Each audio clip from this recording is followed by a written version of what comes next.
أعوذ بالله من الشيطان الرجيم. بسم الله الرحمن الرحيم.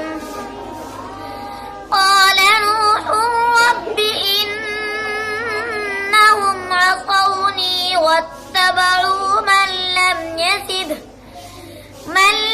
يزده ماله وولده إلا خسارا ومكروا مكرا كبارا وقالوا لا تذرن آلهتكم ولا تذرن ودا ولا سواعا